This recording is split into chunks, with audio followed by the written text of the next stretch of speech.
Alright, so I cleaned out a Goodwill store this evening out of a bunch of Atari 2600 games and some PS1 games, so we'll go through it real quick. Called Sneak and Peek. Star Trek, Barnstorming, excellent game. Space Invaders, everybody knows what that is. Chopper Command, excellent game. Excellent game.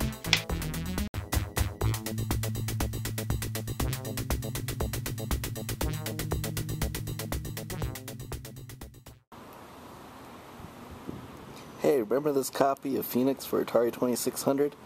It's the one I got a few months ago. It was all chewed up by some sort of animal. A chewed up copy of Phoenix looks like it was chewed up by some kind of a animal, dog or a cat or something. Well, you can't even stick the game into the Atari because of this plastic right here that's all chewed up. So what I decided to do today is to go ahead and restore this cartridge. Now what I'm going to use an old combat cartridge and basically swap the guts. And then later on in another video, I'll actually make a new label for it. Okay, we'll go ahead and get started. You're going to need a couple things to actually do this type of refurbishment. Obviously I have the chewed up Phoenix game here. I have the sacrificial combat game here. I also have some tools here. Small flat screwdriver, Phillips screwdriver, a plastic baggie, and some WD-40. The WD-40 and the plastic bag is going to be used to take off the label. Now, some of the older Atari games, you technically don't need to use WD-40 in a plastic bag. You could actually use a hairdryer and heat up the cartridge itself, and these older labels are more like a piece of vinyl than it is as a sticker, and you'd be able to just peel it off like that. For this particular cartridge, I technically don't need to do it with WD-40, but I'm going to do it anyways just to demonstrate it. Not only will it remove the label, but it'll also help clean up the cartridge itself. So we'll demonstrate that in just a moment. Now the small screwdriver, flat screwdriver, first thing you're going to do is actually press into that little slit there, that little tab. That's going to let you push that down. And if you notice, you can see the game chip in there.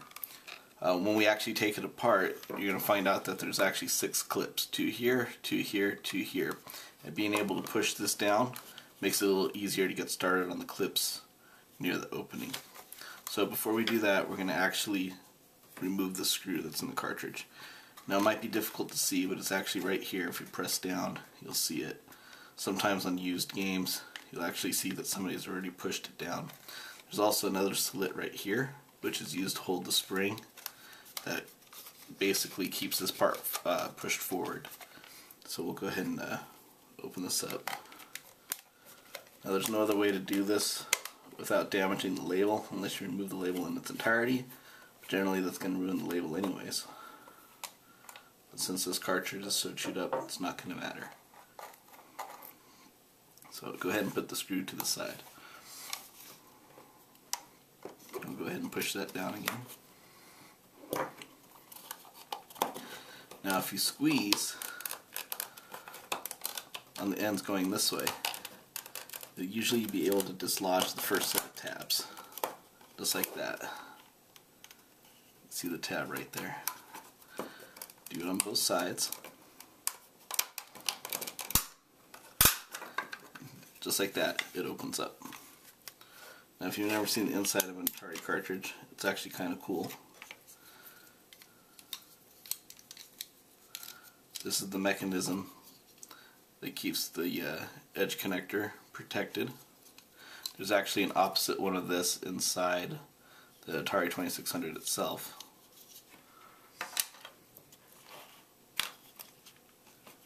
Then you have the game chip. Now all the Atari manufactured game chips look like this.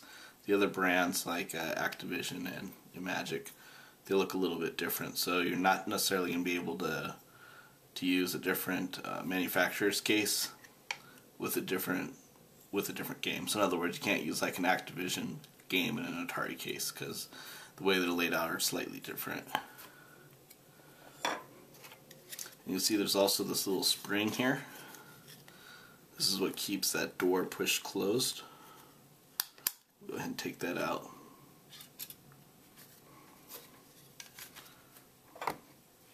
So there we have the chip.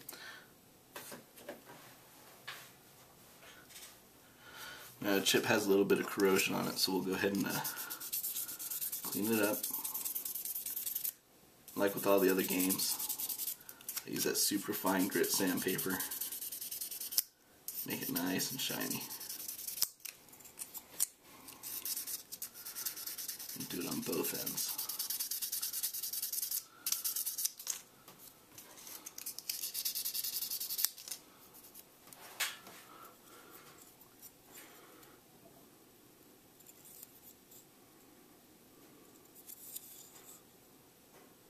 Looks good.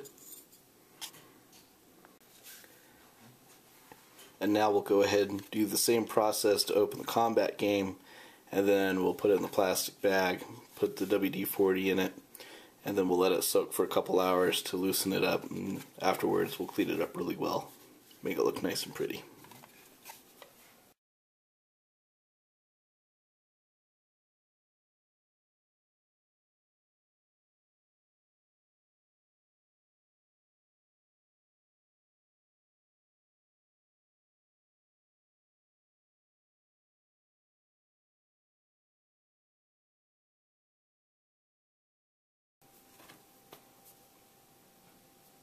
Okay, now we'll go ahead and put the game back together using the cleaned up combat cartridge. If you notice, there's actually a hole in the bottom part of the case. I actually put that there for a different project, so you can go ahead and ignore that for now.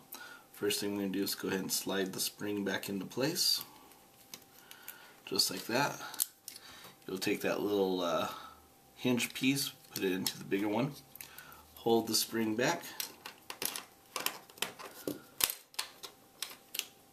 put it back in there just like that.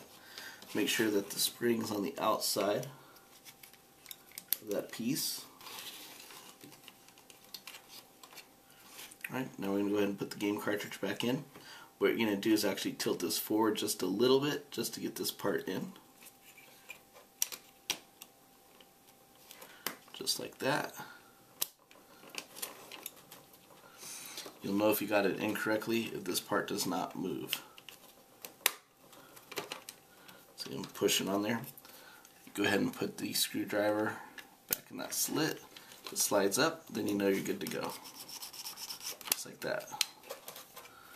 Go ahead and put the other part back on it. Just like that. And go ahead and put the screw back in. Helps if I use the right screwdriver.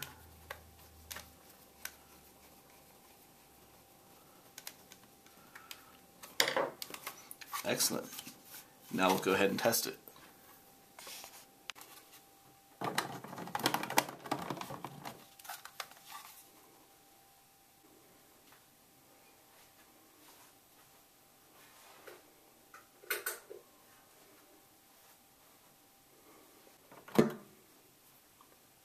And it looks like it worked.